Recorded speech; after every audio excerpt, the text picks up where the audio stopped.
Bueno, ya nos hemos expresado en varias oportunidades sobre la importancia que tiene el control social en el proceso de vacunación. Por eso no voy a abundar mucho en esto, simplemente recalcar que es imposible tener confianza en que sean los gobiernos que hicieron vacunar a personas que no eran prioritarias los que manejen las pocas dosis que llegan. Pero tampoco se puede tener confianza en algunos sectores que tratan de sacar un rédito electoral a nivel nacional con esto. Porque primero pusieron un manto de dudas sobre las vacunas, hablaron de veneno y después intentaron usar el vacunatorio VIP para mostrarse como los paladines de la justicia. Porque dijeron, como es el caso del expresidente Macri, que no se iban a vacunar hasta que el último de los argentinos de riesgo y de los trabajadores esenciales tuvieran su dosis, y ahora resulta que se olvidó de todo eso y usó sus privilegios para vacunarse en Miami. Entonces, el control social es un punto esencial. Presentamos un proyecto en ese sentido, que ya lo mencioné, y sería importante que al menos pueda debatirse y pueda tratarse. Pero otro aspecto más importante aún es la dificultad para conseguir las vacunas. Eso es una muestra más de la completa incompatibilidad de este sistema capitalista con el bienestar del conjunto de la población, porque en el medio de una pandemia mundial, tratar el bien más preciado de la humanidad como una mercancía, lo único que provoca es este nivel de injusticia, que algunos, los que tengan plata, puedan irse a Miami a vacunarse, mientras quienes no lo pueden hacer se enfermen e incluso se mueran trabajando. Por eso nos parece muy importante, entiendo que en la Comisión de Derechos Humanos de mañana va a empezar a debatirse este tema y sería fundamental que haya un pronunciamiento de este cuerpo para pedir la liberación total de las patentes y que sea una de las tantas medidas concretas que se puedan llevar a cabo. Ahora, dicho esto, me quiero focalizar en el segundo pedido de informes que tiene que ver con la vacunación en la docencia y las dispensas. Los docentes no solo deben ser vacunados por ser trabajadores y trabajadoras esenciales, sino porque, a pesar de lo que muchos dicen por ahí, en las escuelas sí se contagian, no solo docentes, sino también muchísimos estudiantes. Nos preocupa mucho la manipulación de la información que hay por parte de varias autoridades en relación a esto. La Sala de Situación del Ministerio de Salud de la Nación, en su informe sobre niñez, adolescencia y COVID-19, que publicó el 20 de abril, muestra que los casos en nuestras infancias crecieron un 431% desde mediados de febrero. Se pasó de un promedio de 528 casos diarios a 2.275 casos diarios promedio en menores de 19 años a fines de abril.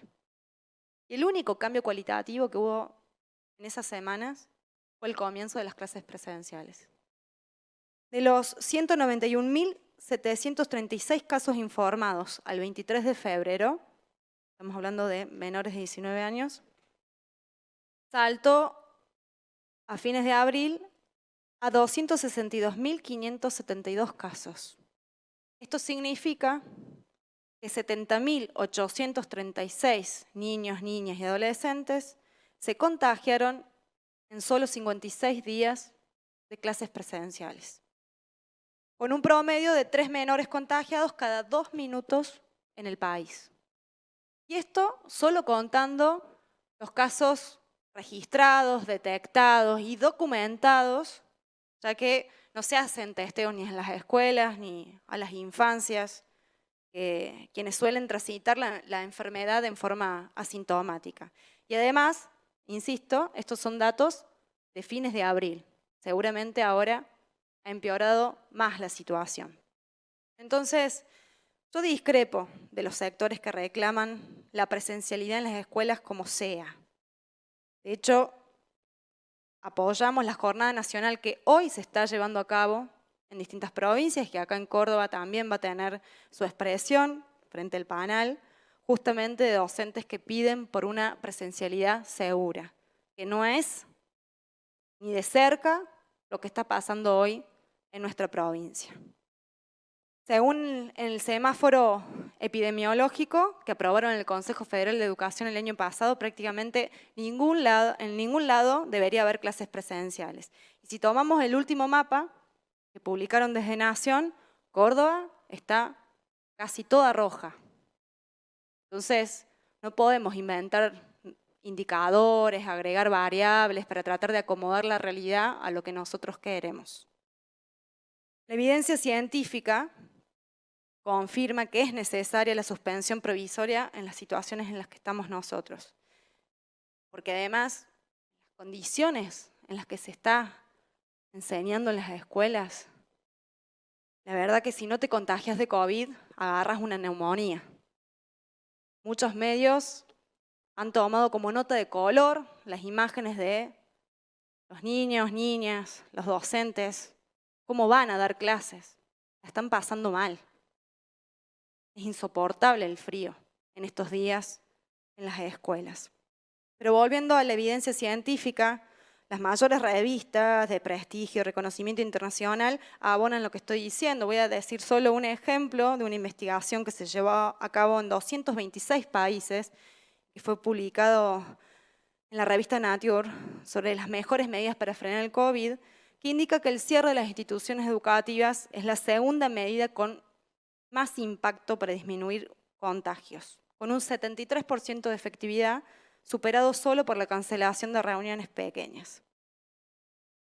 Pero, más que nada, quiero hacer hincapié en el maltrato que está recibiendo la docencia en este contexto tan crítico y que evidentemente atentan contra su salud.